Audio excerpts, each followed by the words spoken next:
warahmatullahi wabarakatuh. Halo semuanya, perkenalkan nama saya Rani Patmala dengan NIM 2288240001. Saya dari Prodi Pendidikan Sejarah. Nah, pada video kali ini saya akan menjelaskan 5 pendekatan dalam filsafat sejarah sekaligus menunjukkan bagaimana pendekatan tersebut menghasilkan pemahaman yang berbeda terhadap satu peristiwa sejarah. Dan apakah sejarah itu hanya sebuah kumpulan fakta?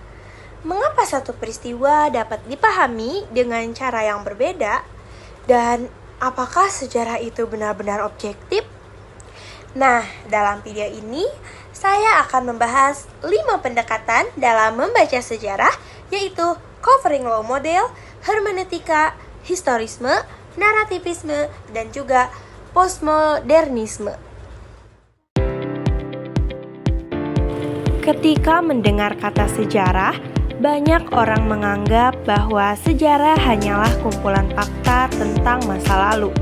Namun, dalam kajian filsafat sejarah, persoalannya tidak sesederhana itu. Fakta sejarah memang ada, tetapi cara kita memahami fakta tersebut dapat berbeda-beda. Perbedaan cara pandang inilah yang melahirkan berbagai pendekatan dalam filsafat sejarah. Pendekatan pertama adalah covering law model atau CLM yang dikembangkan oleh Carl Gustav Hempel.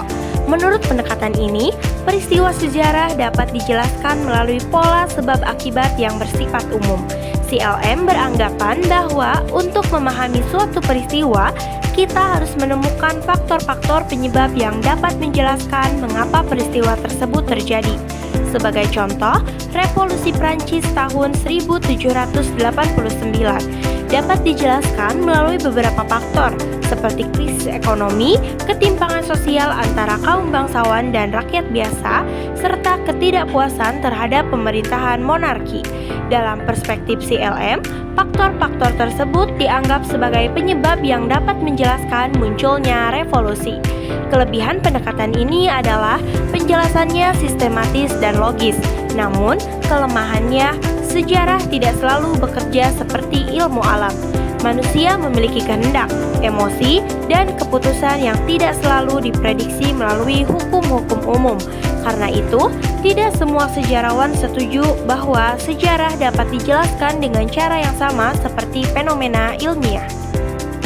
Pendekatan kedua adalah hermeneutika sejarah. Jika CLM berusaha menjelaskan penyebab suatu peristiwa, maka hermeneutika berusaha memahami makna yang terkandung di dalamnya. Tokoh yang banyak dikaitkan dengan pendekatan ini adalah Wilhelm Dilthey dan Hans-Georg Gadamer. Menurut hermeneutika, sejarah tidak cukup dipahami melalui fakta-fakta objektif saja. Sejarawan juga harus memahami cara berpikir, nilai, dan pengalaman para pelaku sejarah.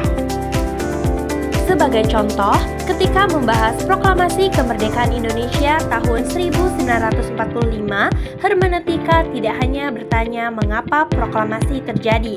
Pendekatan ini juga bertanya apa makna kemerdekaan bagi masyarakat Indonesia yang telah mengalami penjajahan selama ratusan tahun. Kelebihan pendekatan ini adalah kemampuannya menggali makna yang lebih mendalam. Namun, kelemahannya adalah kemungkinan munculnya subjektivitas karena setiap penafsir dapat menghasilkan pemahaman yang berbeda. Pendekatan ketiga adalah historisme yang banyak dipengaruhi oleh pemikiran Leopold von Ranke. Historisme berpendapat bahwa setiap peristiwa sejarah memiliki karakteristik yang unik. Karena itu, suatu peristiwa harus dipahami berdasarkan konteks zamannya sendiri. Historisme menolak kecenderungan untuk membuat generalisasi yang terlalu luas. Sebagai contoh, revolusi industri di Inggris tidak dapat dijelaskan dengan cara yang sama persis seperti proses industrialisasi di negara lain.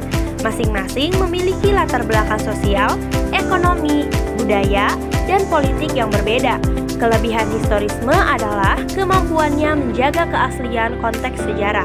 Namun, kelemahannya, pendekatan ini sering dianggap terlalu fokus pada keunikan sehingga sulit menemukan pola yang lebih umum dalam sejarah. Pendekatan keempat adalah narativisme. Tokoh yang terkenal dalam pendekatan ini adalah Hayden White. Narativisme berpendapat bahwa sejarah yang kita baca sebenarnya merupakan hasil penyusunan narasi oleh sejarawan. Fakta memang ada, tetapi fakta tidak berbicara dengan sendirinya. Sejarawan harus memilih fakta mana yang dianggap penting dan bagaimana fakta tersebut disusun menjadi sebuah cerita. Sebagai contoh, Perang Diponegoro dapat ditulis sebagai kisah perjuangan nasional melawan penjajahan. Namun, peristiwa yang sama juga dapat ditulis sebagai konflik politik antara elit Jawa dan pemerintah kolonial. Kedua narasi tersebut menggunakan fakta yang sama, tetapi menghasilkan penekanan yang berbeda. Kelebihan narativisme adalah mengingatkan kita bahwa penulisan sejarah tidak pernah sepenuhnya netral. Namun, kelemahannya, pendekatan ini terkadang dianggap terlalu menekankan aspek cerita sehingga dapat mengurangi perhatian terhadap fakta empiris. Pendekatan terakhir adalah postmodernisme. Postmodernisme muncul sebagai kritik terhadap klaim objektivitas dalam sejarah. Tokoh-tokoh seperti Michel Foucault dan Jacques Derrida berpendapat bahwa sejarah tidak pernah sepenuhnya bebas dari pengaruh bahasa, ideologi, maupun relasi kekuasaan. Pendekatan ini mengajukan pertanyaan penting. Siapa yang menulis sejarah? Siapa yang memperoleh ruang untuk berbicara? Dan siapa yang justru diabaikan? Sebagai contoh, banyak sejarah kolonial ditulis dari sudut pandang penjajahan, sehingga pengalaman masyarakat yang dijajah seringkali kurang mendapat perhatian. Kelebihan postmodernisme adalah kemampuannya mengkritisi dominasi satu versi sejarah. Namun, kelemahannya, jika diterapkan secara ekstrim, pendekatan ini dapat membuat semua kebenaran dianggap relatif sehingga sulit menentukan dasar pengetahuan sejarah. Nah, jika dibandingkan, kelima pendekatan tersebut memiliki fokus yang berbeda. CLM menekankan sebab akibat, hermeneutika menekankan makna, historisme menekankan konteks, narativisme menekankan konstruksi cerita, sedangkan postmodernisme menekankan kritik terhadap kekuasaan dan objektivitas. Menurut saya, perbedaan ini menunjukkan bahwa sejarah merupakan bidang ilmu yang kompleks. Tidak ada satu pendekatan yang mampu menjelaskan seluruh aspek sejarah secara sempurna.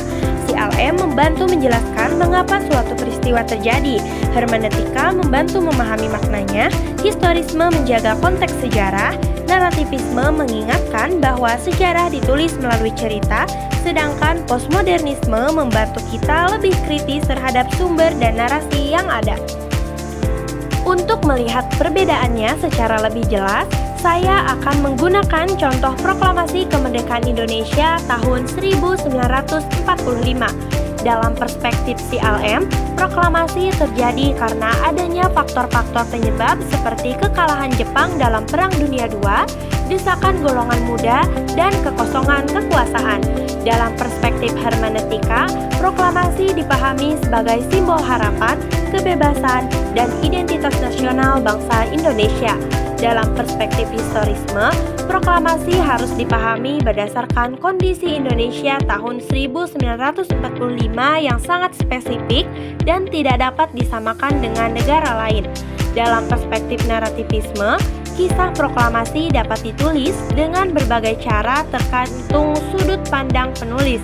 Sedangkan dalam perspektif postmodernisme, kita perlu mempertanyakan siapa saja yang mendapat ruang dalam narasi kemerdekaan dan siapa yang mungkin terpinggirkan. Dari contoh ini, terlihat bahwa satu peristiwa yang sama dapat menghasilkan pemahaman yang berbeda ketika dilihat melalui pendekatan yang berbeda pula. Nah, dari pembahasan ini dapat kita simpulkan bahwa sejarah itu bukan hanya tentang fakta saja, tetapi juga tentang cara kita memahami fakta tersebut. Nah, dari kelima pendekatan ini, mereka memiliki kelebihan dan juga keterbatasannya masing-masing. Oleh karena itu, sebaiknya pendekatan-pendekatan tersebut dipandang sebagai cara yang saling melengkapi dalam memahami masa lalu secara lebih kritis dan juga komprehensif. Nah, mungkin itu saja yang dapat saya sampaikan. Terima kasih sudah nonton. Sampai jumpa di lain waktu. Wassalamualaikum warahmatullahi wabarakatuh. Bye-bye.